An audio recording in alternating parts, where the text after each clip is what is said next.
Welcome to another Transformers Revenge of the Fallen review. This time we're going to be looking at the Deluxe class Jolt. So here we have Jolt in his vehicle mode, which is a Chevy Volt. It says so on the rear. Volt has a nice Chevy logo on the back and has a one on the front too.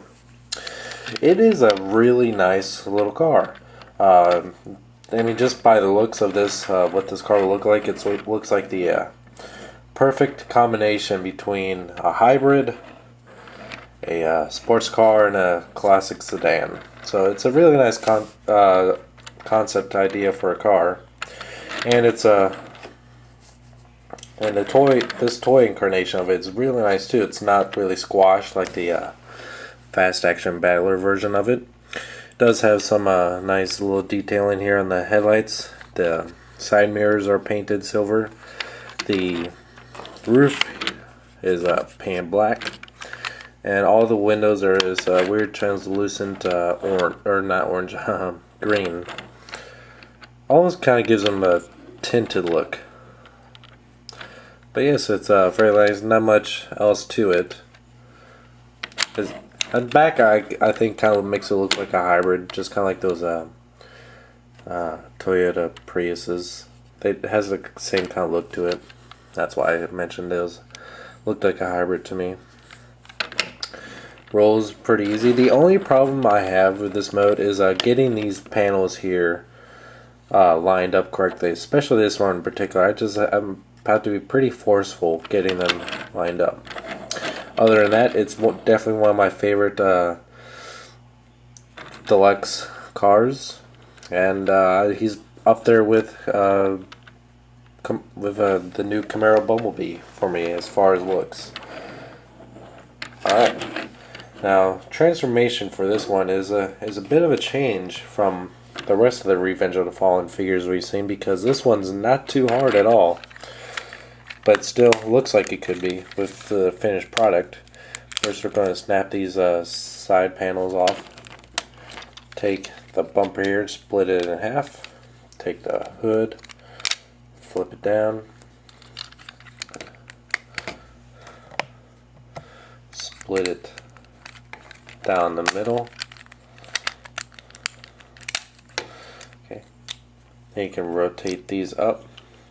You can go ahead and do the feet now if you want by splitting them here,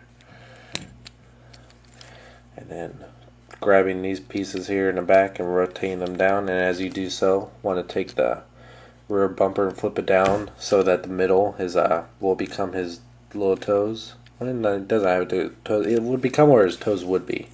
We put it that way. Okay. And the ball joint pops off pretty easily.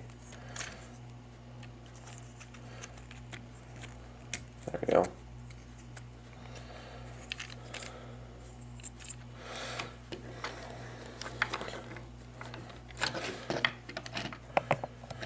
Now you can rotate.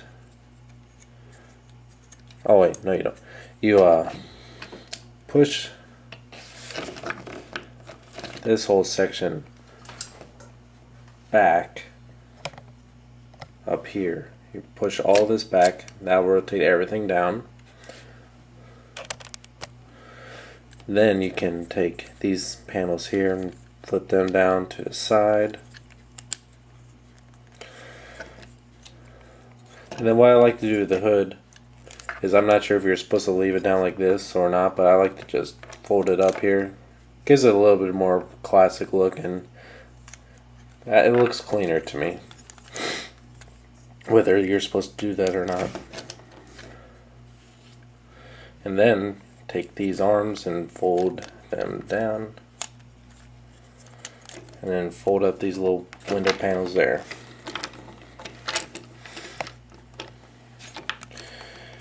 And there you have it, Jolt in robot mode. Now, even though the transformation wasn't too hard, as you can see, it has that same movie aesthetic. So it looks like an overly complicated transformation, except for what you have here on the legs. So it's not too bad, but it still looks really nice in robot mode. In fact, it's one of my favorites. Has because of the feet, it can have a good range of poses they can do, because the heels and the toes are two separate pieces, so you can give them many ranges of poses that you can want. The arms are a little bit lacking, pretty basic here, and there's some kibble here in the arms and the back that can kind of get intrusive.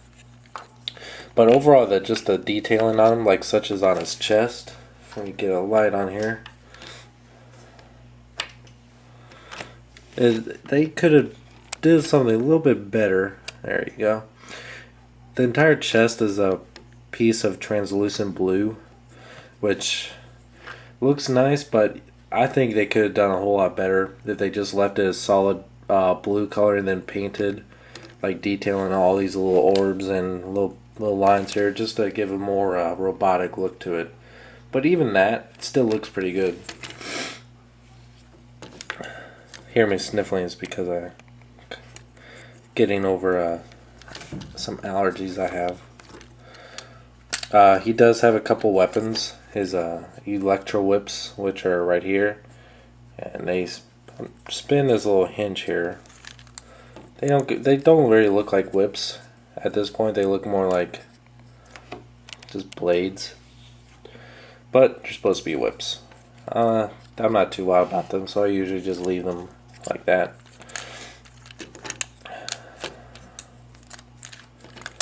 So it's he's a little bit weird to stand up, just about how everything is situated on his feet and legs. It's a little awkward.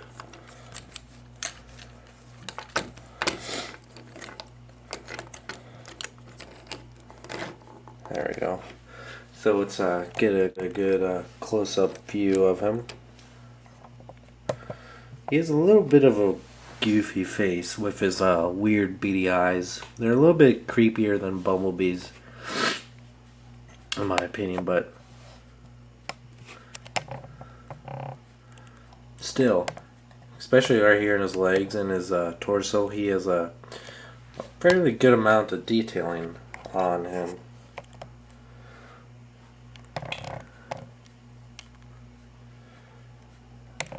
Go to the back. Nothing too exciting on the back. Alright. So in conclusion, I definitely recommend this figure. Did not have...